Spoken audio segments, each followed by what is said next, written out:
The Pope is an author. Pope Francis releasing a memoir this week, giving us a rare glimpse into his childhood growing up in Argentina, along with his thoughts on retirement.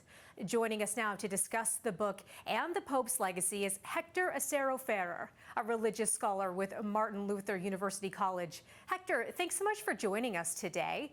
I wonder how surprising it is that Pope Francis would release an autobiography. Well, thank you for having me here. It's not surprising at all. He's a storied person. He's always made it very clear that he is all about telling his story, hearing the story of others. So I was actually waiting for that moment in which his official and uncensored story will go out into the world. And this is the memoir that we see. Why is it important for him to share his story, do you think? People know very little about Pope Francis. They know a lot about him as a pope, but not really as a person, and what got him there. The story in Argentina, with the Jesuits, with the Latin American Church, and also the transition between the Latin American Church and the Vatican, which is a very hard transition. So we get a glimpse into all those moments in the memoir. And why does telling these stories, add to his legacy, add to, what we know about him as a person and as a leader of the church? Well, I think that the most important part of it all is that he wants to humanize the papacy. He wants to show the world that the Pope is yet another person, another world leader that has his own life, his own struggles, and that is shaped by a culture, by an interaction with a community, with people.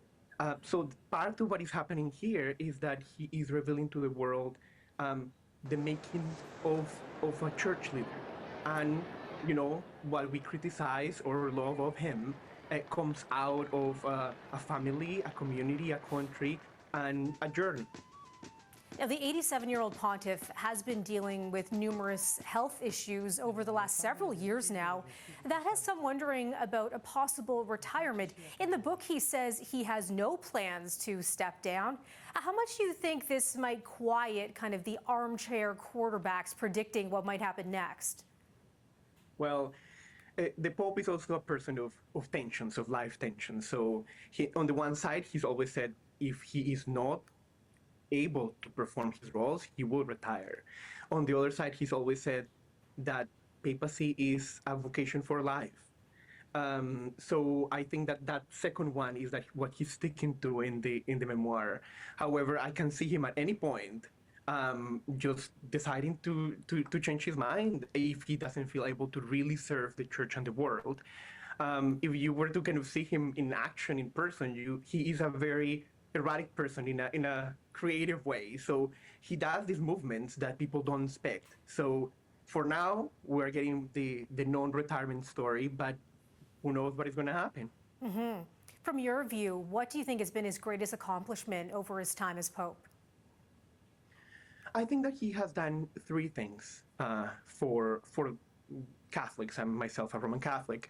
One of them is he is definitely increased the conversation between the polarized expressions of Catholicism, so the more conservative side of the church and the more liberal one. People usually read him as a liberal pope, but he is really a centrist person. So he's hated by both sides, but also loved by both sides.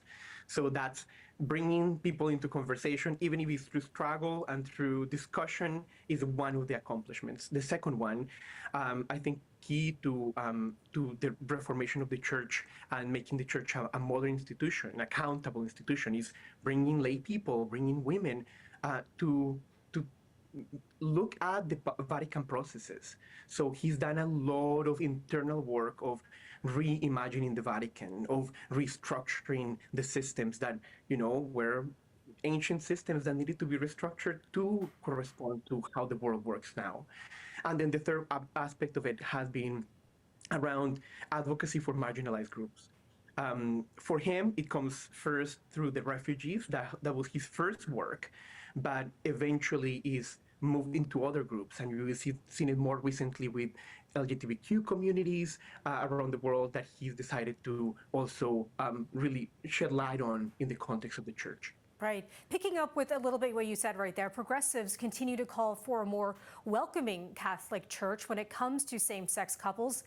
He has shifted a tiny bit on this. Could we see him move a little more in the coming years? I think so, and I want to kind of bring memories of that first press conference he gave on a plane, very early in the papacy when he used the word gay. The word gay was not a word we used in the Catholic Church before. It was same-sex attraction. It was all these ways of avoiding the actual word. So from then on, he's done slow, gradual changes. So this is not just something that came overnight. This is something that has been brewing since the beginning of the papacy. So to your question, I believe that is a gradual process that will continue. Hector, I appreciate your perspective on this. Thanks for joining us. Thank you.